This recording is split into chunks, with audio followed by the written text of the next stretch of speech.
Tudo bem, gente? Hoje é a nossa quarta aula teórica do curso e a gente vai falar de dados vetoriais.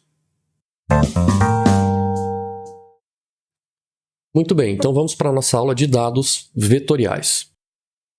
Eu vou começar trazendo de volta uma definição que a gente já viu lá na primeira aula. Dados vetoriais são o quê? São aqueles que nós vamos usar para representar objetos lineares, como linhas, ou áreas definidas por linhas, que são os polígonos. Uma linha, então, vai conectar dois pontos extremos, a gente já vai falar o que é um nó, o que é um vértice, e cada um desses pontos vai ter coordenadas no espaço, seja só XY ou XYZ, dependendo do seu modelo, do programa que você usa, do que você precisa. E cada objeto desses vetores pode ter um, nenhum ou vários atributos que vão ser armazenados num banco de dados. A gente vai falar também mais para o fim da aula sobre os tipos de bancos de dados que a gente pode ter. Essa figura aqui vocês também já viram, né? Lembram dela? É aquela representação da mesma área como raster e como vetor, só para a gente lembrar como é que fica, como é que eu tenho mais detalhe, ou posso ter mais detalhe no vetor do que eu tenho no raster, aqui variando também. Lembra daquele conceito de resolução espacial, que é o tamanho do pixel, né? Então, para eu chegar no mesmo nível de detalhe, eu teria que ter um raster com pixel bem menor, ou resolução espacial bem maior, o que iria ocupar mais espaço em disco, ia dar mais trabalho para processar. Então agora a gente vai começar a discutir quando que a gente deve usar um ou outro, dependendo do que eu quero representar. E representar é uma palavra-chave aqui, porque o mundo, gente, lógico, ele é complexo, infinitamente complexo. E o que a gente tem dentro do nosso computador, dentro do nosso banco de dados, dos nossos arquivos vetoriais, ele nada mais é do que uma representação bastante limitada da realidade. É um modelo da realidade.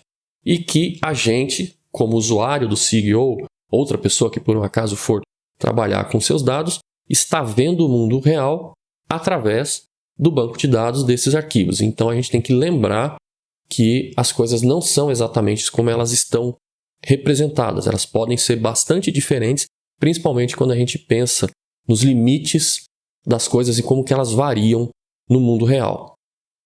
O que é que eu posso ter no meu banco de dados? Eu posso ter versões, claro, sempre digitais, de objetos que são reais, como uma casa, um prédio, o limite de um rio ou uma área florestada. E eu posso ter também versões de objetos que não existem no mundo real, como limites políticos, que normalmente são apenas abstrações da realidade, apesar de que em alguns lugares o pessoal teima em fazer isso, como um muro, uma cerca física. Vamos lembrar também que computadores são muito bons para armazenar dados discretos, ou seja, dados com valores que têm um intervalo entre eles, né? Não dados contínuos. É difícil você armazenar um dado como uma representação realmente variando continuamente no espaço. Você teria que usar uma representação matemática e não uma estrutura tipo raster e vetor. Aquilo que realmente varia de maneira discreta no espaço é tranquilo de representar no computador, mas as coisas que variam continuamente, como valor de temperatura de uma área para outra, ou a topografia, a elevação de um ponto para o outro, a gente não consegue representar continuamente, então a gente vai fazer o quê? A gente vai aproximar usando uma representação discreta e pensar nela como uma representação contínua. A gente vai discretizar os valores e imaginar, para facilitar a nossa vida, que aquilo é uma variação contínua. Olha só, lembra daquela figurinha que a gente já tinha visto? Na parte de cima da figura a gente tem o quê? A topografia de uma determinada região variando continuamente no espaço. Ou pelo menos a gente vê ela e entende que ela varia continuamente, mas lembra, isso aqui dentro do SIG é um raster. Então você tem pixels, cada pixel tem o seu valor e de um ponto para o outro, de um pixel para o outro, você não tem nada. Você tem uma diferença abrupta de valores, mesmo que uma diferença pequena, né? Mesmo se o pixel for pequeno e a variação de um ponto a outro for pequena. Mas ainda assim existe uma diferença. E aqui eu tenho a mesma área representada com uma estrutura discreta, onde eu uso as curvas de nível para mostrar uma variação mais forte, mas ainda assim abrupta, de valores. Então tem que ter isso bem na cabeça. Mesmo aquelas coisas que variam continuamente, no computador, tudo está representado para a gente, no SIG, de uma maneira discreta. Mesmo que a gente entenda aquele dado e pense nele como variando continuamente e use isso como um modelo na nossa cabeça para pensar em análises ou coisas assim, Para o SIG, tudo é uma estrutura discreta, mas a gente entende ele como contínua, e aí a gente vai usar os rasters, ou realmente entende que a variação é discreta, ou precisa mostrar isso como uma variação discreta, e aí a gente vai usar os vetores. E aqui a gente já vê uma questão interessante, que eu tenho, então, uma floresta, uma área de floresta, uma área de não floresta. Agora, onde que eu ponho o limite entre as duas? Talvez uma pessoa possa colocar o limite aqui, que é onde a floresta é mais densa. Eu vou passar o quê? Por aqui, assim, talvez o limite. Outra pode passar o limite onde está a última arvorezinha lá. E falar, olha, a floresta acaba onde acaba a última árvore. Uma outra pessoa pode ainda passar mais ou menos no meio. Olha, eu vou ficar mais ou menos ali, né? Porque isso é uma gradação contínua. Então eu tenho um limite contínuo, um fenômeno que varia continuamente no espaço, mas se eu precisar representar ele usando vetores, usando polígonos e dizer este é o polígono da floresta, por exemplo, em algum lugar eu vou ter que traçar um limite. E aí, veja bem, para quem criou os dados, para quem traçou o limite, pode estar muito bem claro o porquê do limite foi colocado aqui. Para outra pessoa, não. Pode ser que você tenha traçado um limite por aqui, e aí outra pessoa pegou os dados e imagina que, na verdade, essa linha representa o final da floresta mais densa, ou o final da floresta como um todo, ali na última arvorezinha. E aí entra em cena o quê? Os metadados. Que nesses metadados você pode ter a descrição de como foi feito, do porquê foi feito, da data em que foi feito. Porque também se eu pegar só esse vetor, esse polígono, eu posso ficar imaginando, poxa, será que quando esse polígono foi feito, a floresta densa vinha até aqui e depois ela foi desmatada, alguma coisa assim? Então isso vem a importância dos metadados para a gente descrever pelo menos o como foi feito, quando foi feito e, se possível, os motivos que levaram a traçar esses limites. Legal, então agora falando do modelo de dados vetorial mesmo, né? Vamos ver como é que os arquivos são feitos. Então nós vamos ter os objetos do mundo real representados como? Com pontos, com linhas e áreas ou polígonos. Os pontos a gente vai usar para mostrar uma localização. Pode ser uma localização de alguma coisa real, como um poço, um furo para sondagem, um lugar que eu peguei uma amostra, ou uma localização meio arbitrária, como o centro geográfico de uma cidade, alguma coisa assim. Uma série de pontos no espaço conectados vão nos dar linhas e polilinhas, e dentro das linhas eu posso ter linhas de uma maneira genérica, ou também, se eu tenho a orientação dessa linha, se faz diferença para mim, se essa linha vem daqui para cá ou de cá para aqui, aí eu vou ter o que a gente chama de arcos, que são linhas orientadas ou vetores sensu estrito.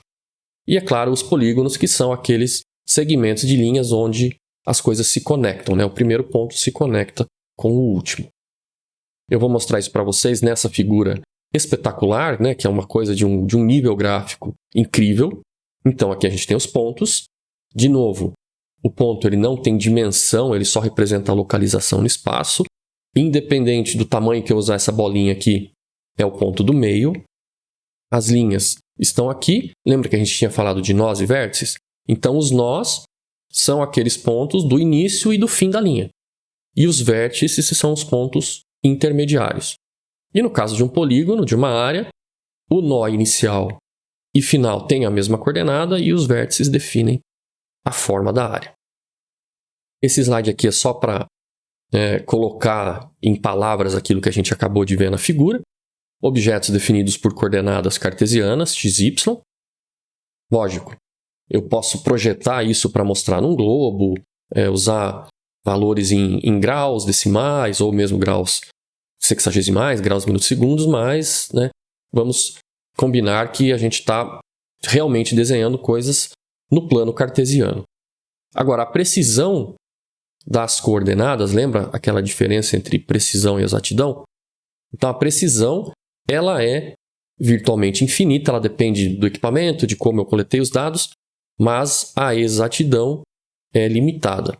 Vamos lembrar o que é isso? Então, exatidão é o quão próximo o valor que eu tenho está do valor real. Então, a exatidão, ou seja, quão próximo eu estou do valor real, é limitada normalmente pelo equipamento que você usou para coletar os dados. Se for um ponto, um GPS, ele tem um erro de posicionamento. Se eu desenhei uma linha em cima de um mapa, existe normalmente um erro de georreferenciamento. Então a exatidão ela é limitada e vai ser limitada muito pela escala dos dados que eu estou trabalhando. Se eu estou trabalhando com mapas em escala 1 para 5.000, eu tenho um detalhe muito maior, eu vou chegar muito mais perto do valor real, vou ter uma exatidão maior do que se eu estiver desenhando um limite de uma floresta, de uma cidade, em cima de um mapa 1 para 250.000, por exemplo. Mas a precisão, ou seja, a reproducibilidade desses valores é essencialmente infinita, porque o computador sempre vai plotar o ponto no mesmo lugar, né? Então, se eu plotar o mesmo ponto 2.000 vezes, ele vai plotar no mesmo lugar, o meu desvio padrão é pequeno, minha precisão é alta.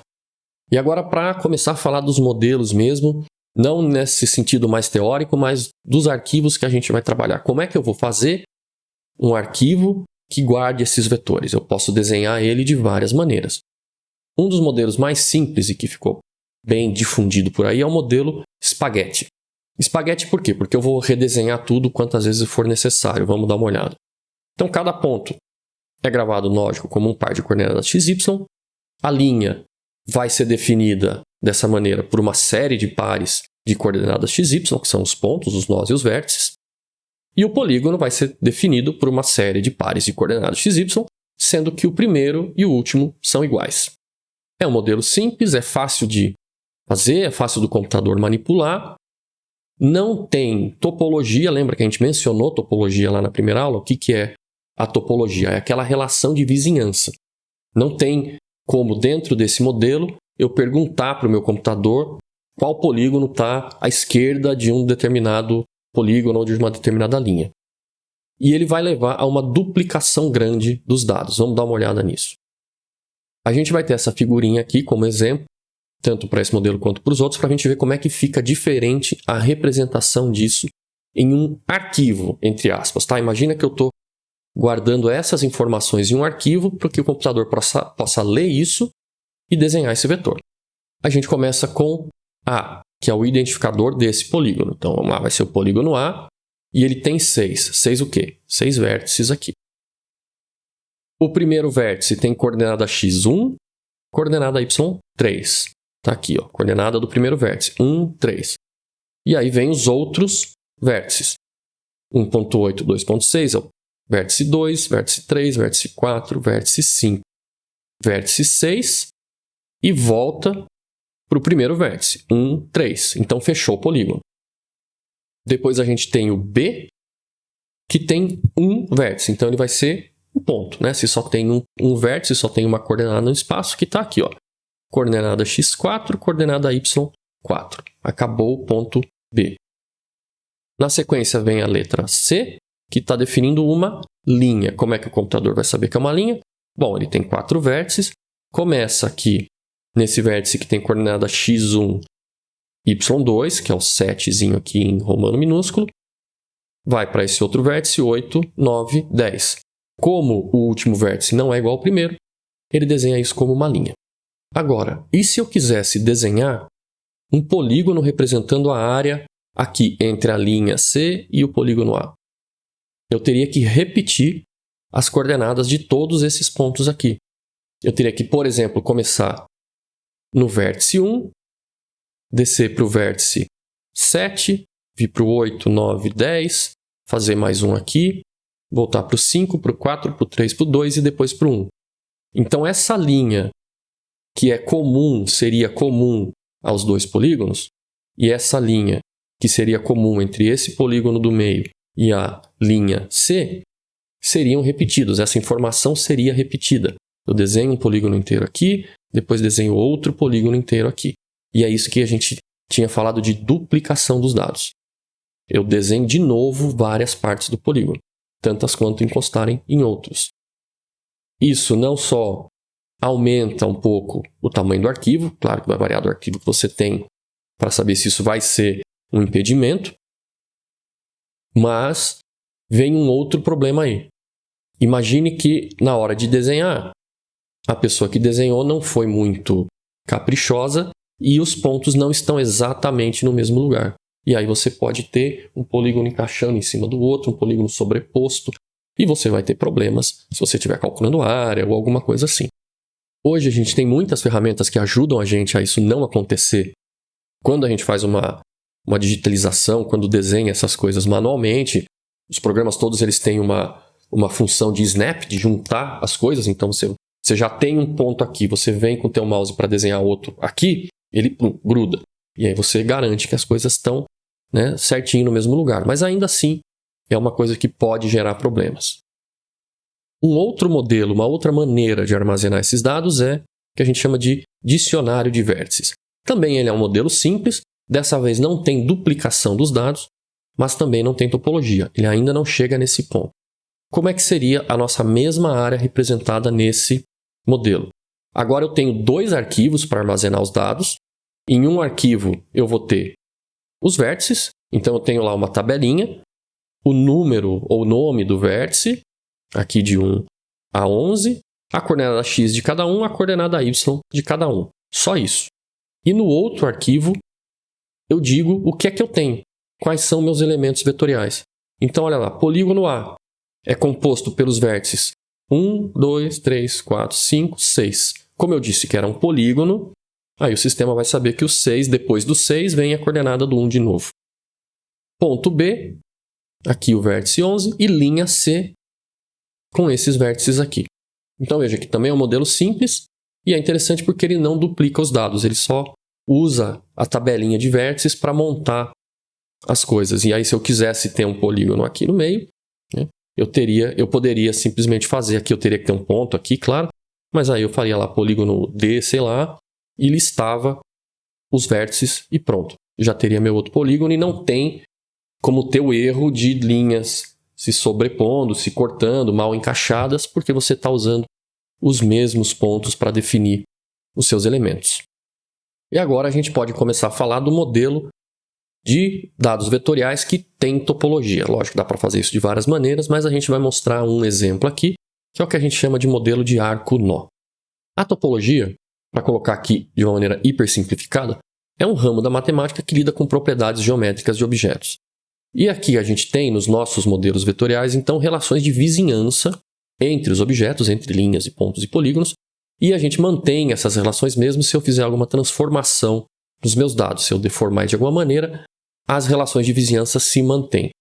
E é isso que vai distinguir os modelos vetoriais em SIG mais complexos. Aqueles modelos que têm topologia são, claro, mais complexos, porque a gente tem que fazer a coisa de uma maneira um pouco mais elaborada e tem que pensar que vai fazer com topologia na hora de criar os dados.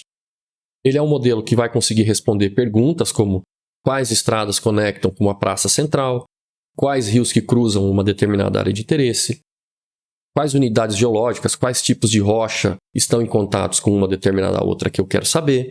E aqui o grande diferencial desse modelo, um dos grandes diferenciais desse modelo, é que a gente começa a trabalhar com arcos, que a gente já tinha falado, que são aquelas linhas que têm sentido. É diferente no modelo topológico, uma linha que vem daqui de baixo aqui para cima ou uma linha que vem de cima para baixo. A direção importa muito.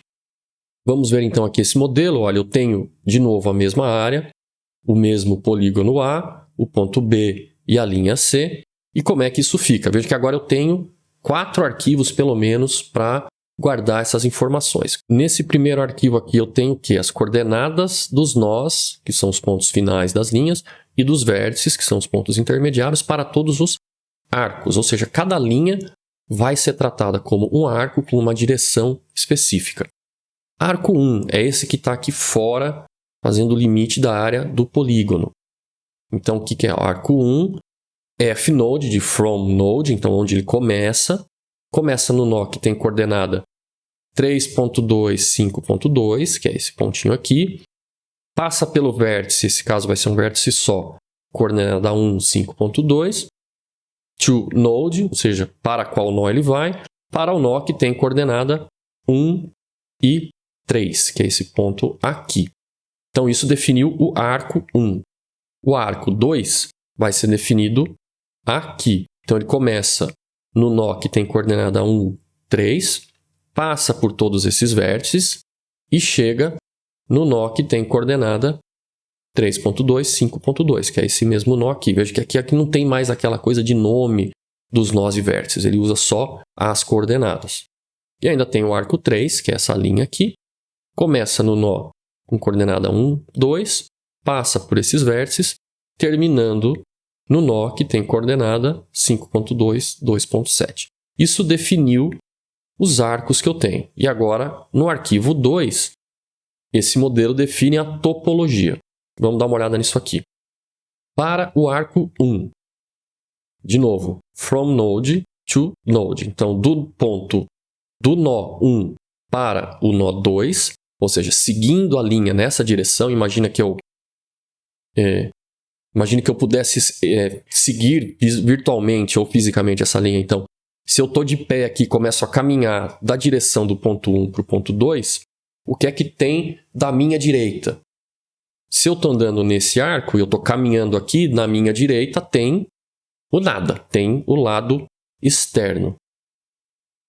E para minha esquerda vai ter o quê? O polígono A. No arco 2, se eu saio do nó 2 e vou para o nó 1, e se vocês estão prestando atenção junto comigo, vocês vão ver que esse exemplo está um pouco estranho, está errado, né? Porque se eu saio do 2 e ando para o 1, então nessa direção, o que tem para a minha direita é o externo e o que tem para a minha esquerda é o polígono A. Aqui está invertido. E no arco 3, na verdade, independente do caminho que eu andar, para os dois lados é externo. Então isso mostra que ela é uma linha. E aí eu tenho mais outros 2 arquivos auxiliares ainda. Um que tem a topologia de polígonos. Quem são os polígonos? Então o polígono A é definido pelos arcos 1 e 2. É assim que eu defino quem é o polígono. Eles têm as mesmas coordenadas, então junto esses 2 arcos e faço um polígono. E aqui a topologia dos nós, então o número de cada nó e para qual arco ele pertence, né? A cada arco ele pertence. Então o nó 1 pertence ao arco 1 e 2, o nó 2 pertence ao arco 1 e 2, o nó 3 pertence só ao arco 3, o nó 4 também. Vejam que esse é um modelo um pouco mais complicado, porque eu preciso de vários arquivos auxiliares. E lembrem que eu falei antes que nem todos os softwares de SIG trabalham com topologia. E mesmo aqueles que trabalham com topologia, você pode trabalhar sem topologia. Você pode fazer um arquivo normal, tipo espaguete, dentro do ArcGIS, ou fazer um arquivo com topologia. No GRAS, a mesma coisa. Para falar agora um pouco sobre bancos de dados. Então, o banco de dados ele vai estar ligado. Banco de dados a gente já falou que vão estar ligados aos dados vetoriais para armazenar os atributos. E como que eu vou escolher o banco de dados que eu vou trabalhar? Um banco ideal, para SIG, ele vai fazer o quê? Maximizar as propriedades individuais de cada feição, ao mesmo tempo que minimiza o volume de dados necessários. A gente vai ver que tem bancos diferentes, onde às vezes eu também tenho repetição de valores, e pensar em qual que pode ser o melhor. Antes de falar em tipos de bancos, vamos ver os tipos de atributos que a gente consegue armazenar nos bancos de dados. Eu posso ter dados categóricos, ou seja, nomes, palavras, e aí esses podem ser nominais, ou seja, sem um ordenamento inerente a esses nomes.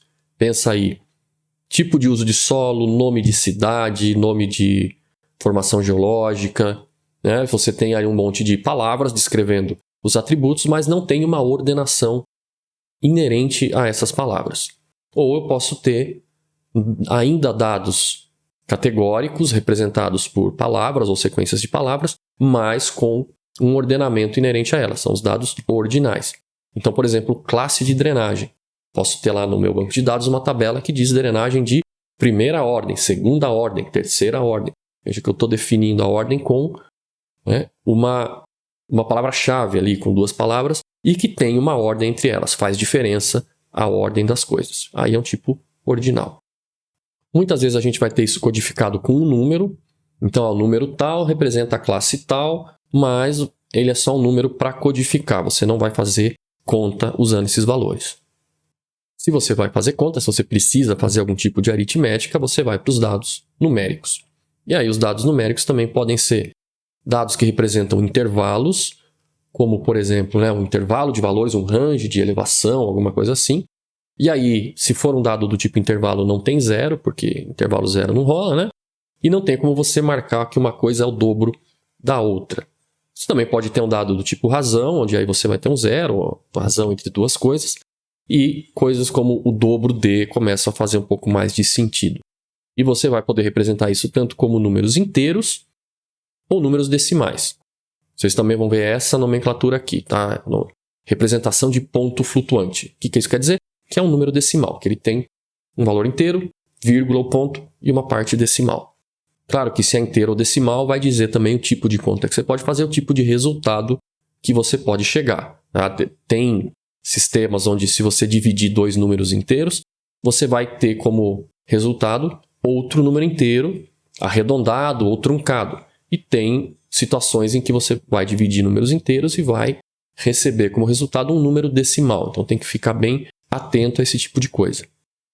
Agora sim, para falar rapidamente sobre os tipos de bancos de dados, a gente pode ter um arquivo tabular, ou também chamado de flat file, que é onde todos os dados, todo o conjunto do banco de dados está em um arquivo único, que é mais fácil de levar para lá e para cá, mas tem as suas limitações. E a gente pode ter bancos um pouco mais complicados, como dados hierárquicos, bancos que estão em rede, você tem um determinado arquivo aqui, às vezes em outros computadores, até em outros locais físicos, em outros países, tudo acessado via rede. E os bancos relacionais, que são um pouco mais complicados, mas bastante interessantes, e a gente vai dar uma passada sobre eles já já. Em um arquivo de banco de dados flat file, onde está todo mundo no mesmo arquivo, como é que isso pode ficar? Imagina que eu tenho aqui o meu vetorzinho com 3 polígonos representando 3 áreas aí de qualquer coisa, e eu tenho uma tabela associada, onde então eu tenho um identificador do polígono, aqui ó, polígono 1, vem para essa linha. Tudo que está nessa linha é atributo do polígono 1. Da mesma forma, o identificador do polígono 2, o identificador do polígono 3. E os atributos, que estão como colunas de uma tabela, né? Como se fosse uma tabela Excel, onde cada linha representa os atributos de um determinado polígono aqui. Da mesma forma, se eu tivesse um arquivo só de pontos ou só de linhas. O que acontece com esse tipo de banco de dados? A gente está sujeito a uma repetição de valores, dependendo de como você monta. Olha só, eu tenho aqui uma série de distritos ou municípios, pensa algo assim. Cada um tem o seu identificador. Então, olha lá, identificador 101 é o distrito de Palma, da província de Mérida. 102 é o distrito de Santa Maria, também da província de Mérida. 103 da província de Veraro, também da província de Mérida. Eu já estou repetindo aqui. O que mais que eu posso repetir ainda? Vejam as colunas que eu tenho aqui. PPOP, PTFR, DPOP, DTFR. Eu não sei o que é TFR, mas POP parece ser população. P deve ser da província e D do distrito. Então, cada distrito tem a sua população, mas todos aqueles que são da mesma província, eles acabam ganhando o mesmo valor aqui, porque, claro, ele está na mesma província, mas então eu estou duplicando essas coisas. Será que eu não consigo pensar em um esquema um pouco mais eficiente? Uma maneira seria usar um banco de dados relacional, onde eu tenho mais de um arquivo guardando esses valores e eles se relacionam através de identificadores. Então, de novo, a mesma situação, o identificador para cada distrito, então 101 distrito de Palma, o DPOP, que é a população do distrito, TFR do distrito, que eu não sei o que é, e a província de Mérida. E na outra tabela, então eu tenho a província de La Paz, província de Mérida, e os valores de população em TFR para essa província. Então, se eu quiser saber qual é a população da província do distrito de Palma, eu peço para o SIG, ele vai lá olhar. Distrito de Palma está na província de Mérida, vou na outra tabela. Distrito de Mérida, a população é essa aqui. Então, eu duplico menos os dados. Bem interessante. E agora, para a gente ver um pouco sobre formatos de arquivo que a gente vai trabalhar em SIG. Dentro do SIG, a gente pode trabalhar com uma série de formatos. Tem programas que fazem formato só deles, tem programas que exportam, tem programas que importam. Então, o que a gente vai encontrar nesse mundo aí? A gente pode ter formatos de arquivo que são proprietários, ou seja, ele só funciona dentro daquele software, foi feito por aquele desenvolvedor e só funciona para aquele programa. Como, por exemplo, as coverages antigas do ArcInfo, que é o precursor do ArcGIS, que muitos de vocês conhecem. Então, ele foi feito pela Esri, que é a empresa que faz o Arc, e só funciona dentro do Arc. Você não consegue pegar eles, tem um trabalho gigantesco, talvez, para conseguir fazer outro programa entender esse tipo de dado. Tem arquivos que têm a sua especificação publicados. Então, os published aqui. Como é que é isso? A empresa cria um formato e publica. No caso aqui, a Esri criou um formato, que é o Shapefile, que todo mundo que mexe com SIG já, ou no mínimo ouviu falar, ou já trabalhou. E eles publicaram a especificação. Então, tem um documento feito pela Esri lá, o Shapefile White Paper, que qualquer um pode ir, olhar, ler, entender como faz um arquivo e aí colocar isso no seu próprio SIG. Então, eu posso fazer um SIG e ele ler o arquivo Shapefile, posso fazer com que ele exporte o arquivo Shapefile. E isso foi uma grande sacada da Esri porque tornou o Shapefile meio que um padrão. Todo mundo, de uma hora para outra, começou a usar dados vetoriais em formato Shapefile. Eu também posso ter formatos de transferência de arquivos, que eles foram pensados para isso, para levar um arquivo de um computador para outro, de uma versão de software para outra, sem ter problema nenhum no caminho. Como, por exemplo, o DXF do AutoCAD. Ele é um formato feito para transferir. DXF, inclusive, significa Desktop Exchange Format, um formato de troca de arquivos em desktop. Ele é um arquivo que não é binário, ele é um arquivo em formato texto ASCII, que tem todas as especificações ali nele, e é muito fácil de fazer um programa que leia o DXF e, então, traga para dentro dele. Isso aqui também é bem utilizado. E a gente ainda tem alguns arquivos que são meio que feitos para transferir entre software da mesma empresa. Olha só, a Esri ela tinha, uma certa época, o ArcInfo e o ArcView, que era o visualizador. Depois passou a ter o ArcGIS ou ArcGIS. E esse formato aqui, aquele formato da coverage, era muito difícil de ser lido em outros lugares. Mesmo no Arc, eles criaram um formato de transferência. Então, quem tinha lá o ArcInfo, mas precisava passar para alguém que tinha o ArcGIS ou o ArcView, tinha que exportar num outro formato que eles chamaram de E00. E como é que os programas diferentes conseguem ler esses arquivos? Aqui é mais uma definição, né? Pode ser necessário que seja feita uma tradução, ou seja, dentro de um software eu exporto ele para algum outro formato para que o outro consiga ler, porque ele não vai conseguir ler o formato nativo no software A para o B, por exemplo. Pode ser on the fly ou nativamente. O on the fly é aquela coisa que acontece sem você perceber. O próprio software que você está usando pega o outro formato do arquivo, lê, traduz para o formato interno dele ou alguma coisa assim, mas você nem vê isso acontecendo. E nativamente ou transparente é quando o software realmente pode usar aquele formato sem precisar converter. E aí também você não vai ver nada acontecendo. Para falar um pouco de tipos e extensões de arquivos, olha, para os produtos da Esri, né, que faz o ArcGIS, a gente tem as coverages, que são proprietárias da Esri em formato vetorial. Os E00, aquele que a gente falou de troca entre usuários da Esri, esse aqui você podia salvar para mandar para um outro usuário. Os shapefiles, que a gente já vai falar mais já, tá? Veja o SHP aqui, lembra que a gente sempre está falando de extensão de arquivo, né? Então, veja a importância. Os geodatabases, que também são um formato proprietário da Esri, tem extensão GDB, e ele usa, né, bancos de dados orientados a objeto, ele coloca tudo dentro de um banco de dados e é a maneira que as versões mais atuais do Arc trabalham. E a Esri também tem um formato próprio de arquivo raster que eles chamam de grid, mas vamos deixar isso mais para frente. E se vocês um dia se depararem com arquivos com extensão DGN ou MGE, eles são desses programas dessa empresa aqui, então o MicroStation é muito usado aí por algumas pessoas também, tem a extensão DGN. Conseguir ler um arquivo desses nativo, tipo um DGN ou um DWG, não é nem sempre a coisa mais fácil. Muitas vezes você precisa ter uma outra biblioteca, às vezes um outro programa que faça essa conversão para um formato mais aberto, ou de dentro do programa conseguir exportar. Então, às vezes a gente se depara com esses arquivos e nem sempre é tão simples fazer com que eles sejam lidos em um QGIS da vida, por exemplo. E o que é o Shapefile? Bom, ele é uma coisa que a gente pode chamar de arquivo lógico, porque ele não é um arquivo só, mas vários arquivos, todos com o mesmo nome e extensão diferente. Olha só aquela história das extensões. Por isso que eu te falado no começo que é importante a gente conseguir visualizar as extensões do arquivo, para a gente saber com o que a gente está tratando. Olha só, para cada shapefile, eu vou ter no mínimo 3 e até 6 arquivos, todos com o mesmo nome e extensão diferente. E o que é que eles têm? Então, o arquivo com extensão SHP é onde tem realmente a geometria das coisas. Um arquivo com extensão SHX Ele é um índice, ele é para o computador ler as coisas mais rápido. E o arquivo DBF é o banco de dados. E aqui a gente já vê que pode ter um problema, porque esse formato aqui, o DBF, não é muito bom. Ele é um formato antigo, chamado DBase 4, e ele tem um problema. Ele tem, por exemplo, o nome dos campos, o nome das colunas, não pode ter mais que 11 caracteres. Então, aí você já vê que ele não é uma coisa muito moderna e que você pode ter problemas com ele sim, mas ele ainda é muito utilizado porque o shapefile é muito utilizado, né? Esses dois outros arquivos aqui também são de índices, arquivos binários, e o PRJ é o arquivo que vai trazer a informação de projeção cartográfica.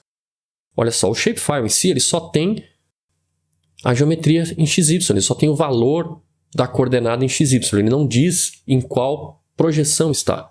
Não diz se aquele XY corresponde a um TM, a qual UTM, a latitude e longitude, a qual projeção. Ele precisa de um outro arquivinho que diz qual é a projeção. A gente vai ver isso na aula prática, inclusive já fica uma dica aqui, se você por acaso tiver dois arquivos shapefile, dois conjuntos de arquivos que representam um shapefile, um deles está sem a projeção e você sabe que ela é a mesma do outro, você pode pegar o arquivo, copiar e mudar só o nome que ele vai entender. E aqui, o último slide, a gente tem o GeoPackage. O que é isso? Ele é um formato novo que apareceu há poucos anos atrás, ele é um formato aberto e muito interessante, onde a gente tem um só arquivo. Dentro desse único arquivo eu posso ter raster, posso ter vetor, posso ter um monte de coisa, porque dentro dele eu tenho um banco de dados. Até aqui é um pouco parecido, né, com a ideia do GDB da Esri, onde você tem um banco de dados, mas o formato desse banco também é um formato aberto, que é o SQLite, e isso fica tudo dentro de um arquivo com extensão GPKG. Eu vou deixar esses dois links aqui para vocês olharem. Aqui tem toda a especificação do GeoPackage, e aqui um site interessante que é o Switch from Shapefile. Então, saia do Shapefile e venha para o mundo do GeoPackage. Ele é bem interessante, você pode ter não só o raster como vetor, mas até a simbologia pode ficar salva ali. E realmente acho que o que a gente tem que começar a trabalhar daqui para frente. Legal, pessoal? Para essa aula era isso que eu queria trazer para vocês. Na próxima já vai ser uma aula prática, onde a gente vai trabalhar com shapefiles, com vetores, vamos ver como é que funcionam os atributos, os bancos de dados, os diferentes arquivos, como que é o arquivo PRJ, e também fazer algumas conversões para GeoPackage para a gente ver a diferença entre eles. Eu espero que vocês tenham gostado dessa aula, que vocês tenham aprendido. Se você está assistindo esse vídeo chegando do YouTube não como aluno regular, lembra de fazer o nosso pacotão YouTubístico, né? Assina o canal, aperta o sininho aí para saber quando chega vídeo novo, aperta o like sem dó, isso é muito importante para o YouTube saber que você está gostando do conteúdo, que você acha o nosso canal interessante, aí ele pode recomendar para mais pessoas. E antes de ir embora também, aproveita, segue a gente nas outras redes sociais, afinal, nosso laboratório é super legal. E também fica aí mais um pouquinho, porque vai aparecer uns vídeos aí no canto da tela e você pode ver um pouco mais do trabalho que a gente faz. A todos vocês um grande abraço e até a próxima aula.